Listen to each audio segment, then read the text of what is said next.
2 days ago, on Thursday, I reached the point of utter mental and physical exhaustion, and the breaking point was me having a small panic attack in an elevator full of other people.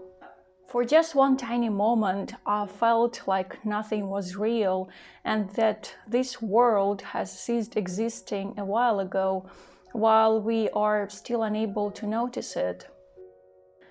I got back to the apartment, opened my laptop and saw that 6 out of 10 tabs in my web browser were either expert articles or expert analytics or expert interviews about the situation going on in the world. And also in my Telegram account, almost all the channels that I'm subscribed to are about politics. So I decided to take 2 days away from reading or watching any news and anything that is news related.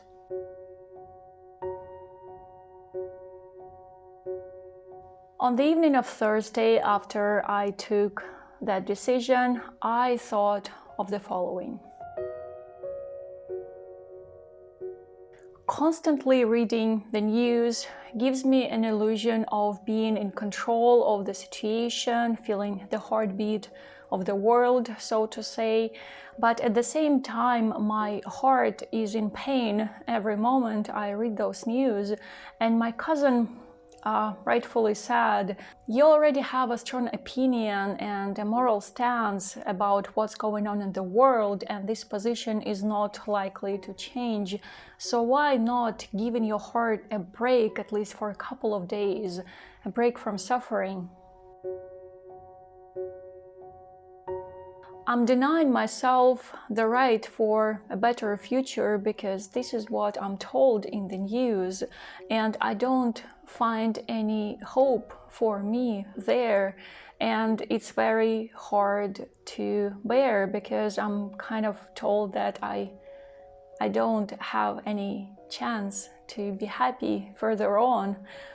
So at least this is my perception, maybe exaggerated or something, but it was like what I experienced at that moment. I read news not to feel alone, but after that I feel lonelier, even lonelier, and it's a vicious circle that is slowly destroying me.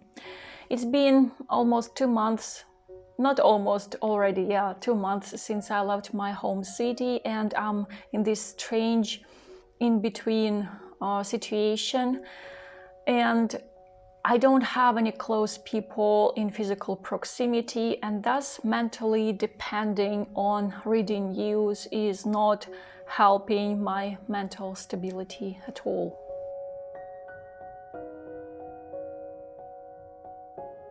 First time in the morning, I usually check my phone to read messages from my husband to make sure that he's okay.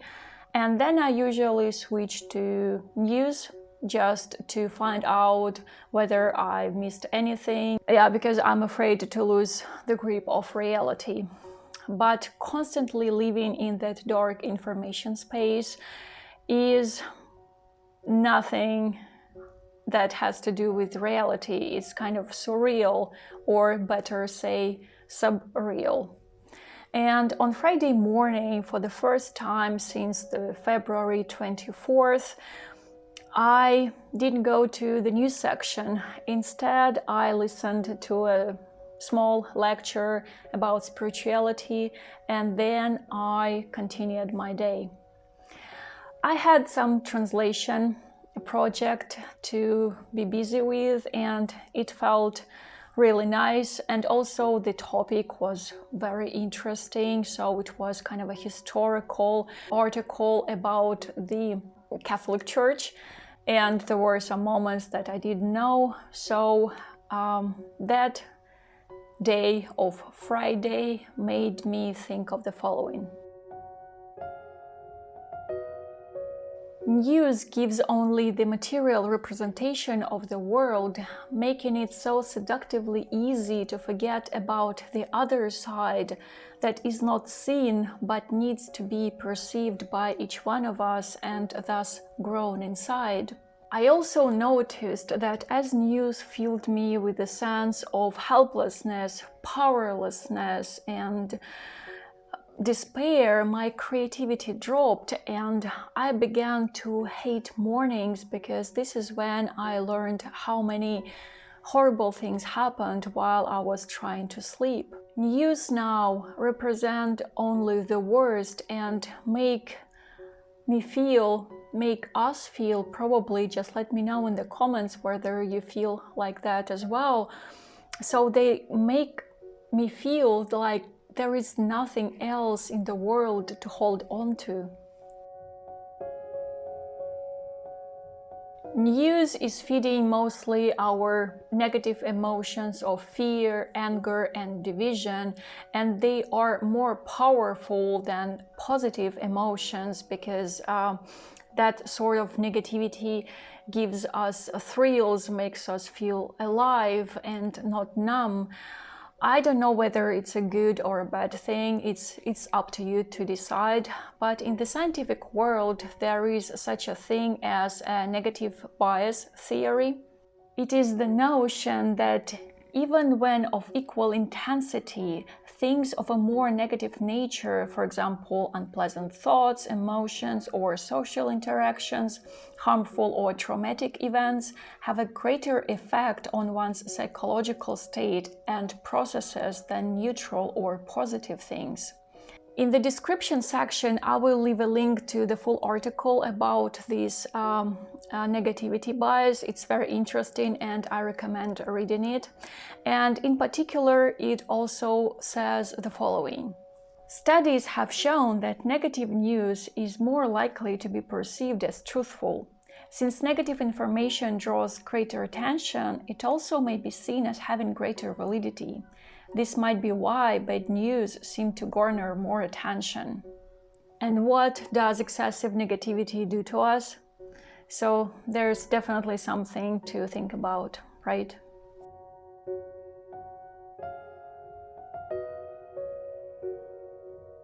My day was calmer than usual, and of course I caught myself wondering whether I've missed something really important.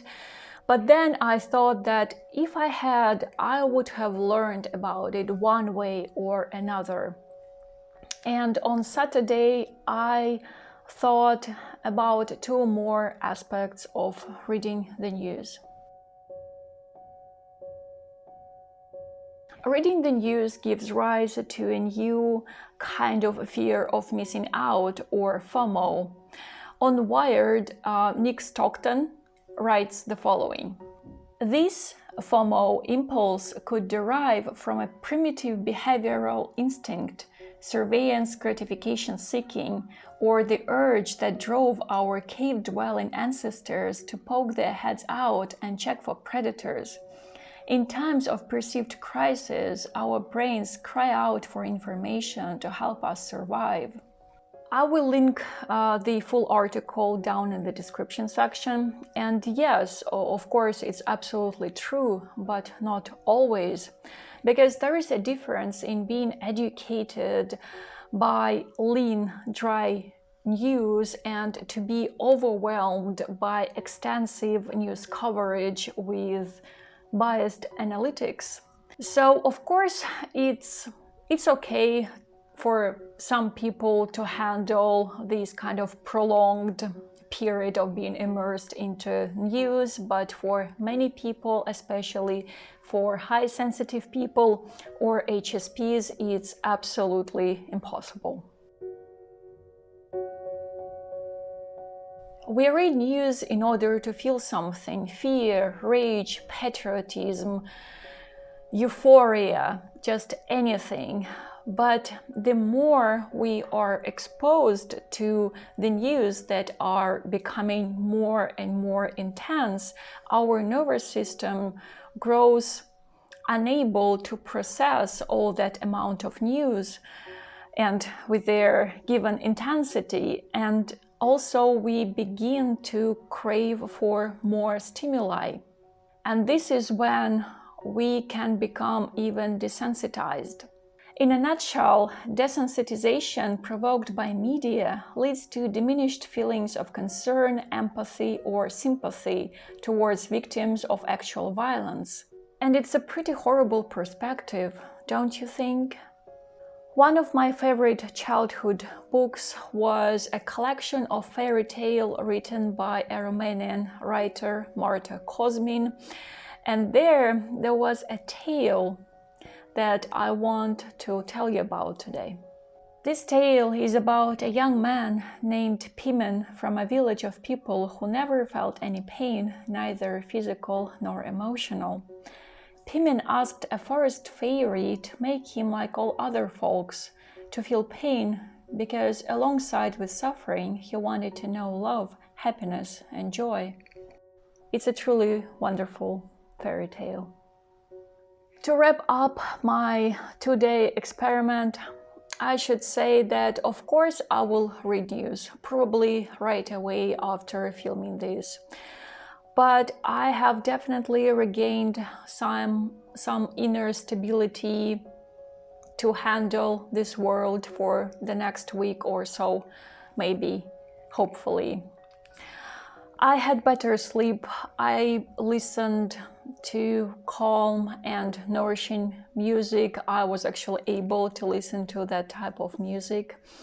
And I didn't binge eat, and I also felt more connected with my body. I want to know what's going on in the world. I need to know in order to navigate in this new reality, but some balance, at least some balance, is needed.